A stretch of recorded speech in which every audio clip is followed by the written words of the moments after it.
History on planet Nibiru. Now, after the first king, An, had 7 of his descendants rule after him, now was a time that none of his descendants were going to get the throne.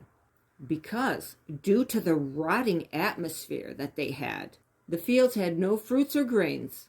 The people were becoming infertile. Mothers could not breastfeed.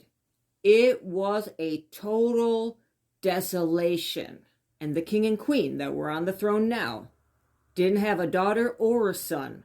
But one day, they find a child on the steps of the palace. A child named Dauru was found at the steps of the palace gate, and the queen took him in as her son. In the end, King Dauru adopted Dauru and made him his legal heir, his legal son. His name was Lamu, and his name meant dryness.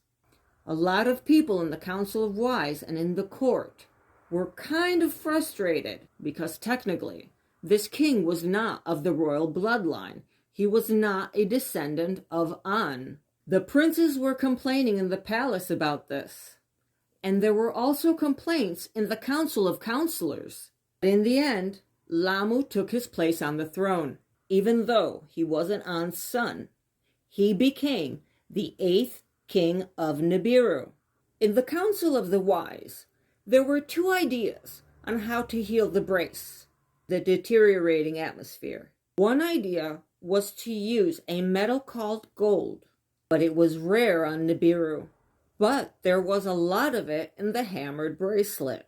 It was the only thing that could be grounded into the finest powder and therefore stay in the air.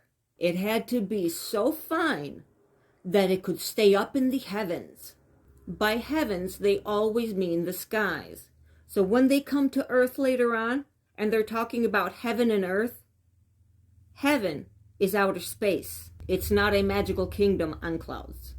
At this point, they figured out that if they had more supplies of this gold, they could fix the hole in their atmosphere, and the problem would surely improve.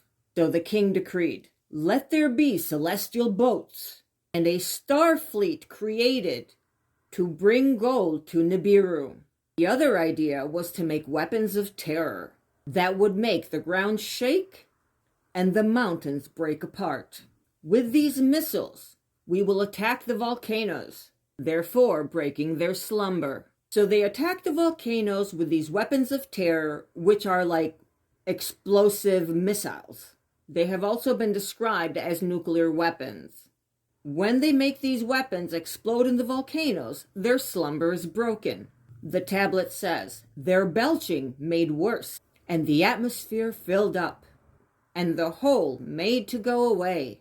King Lamu was said to be very weak and couldn't choose between the 2 options on what to do. The tablet says, one time around, Nibiru went around 2 shars. Another 2 circuits went by, and King Lamu still had not decided what to do. Remember, each circuit, each shar, is 3,600 years for us. In the fields, things did not get better. The atmosphere was not fixed by volcanic belching. A 3rd shar went by, and then a 4th was added to the total. No gold was gained, and there was a lot of fighting on Nibiru. On the land, there wasn't enough food or water.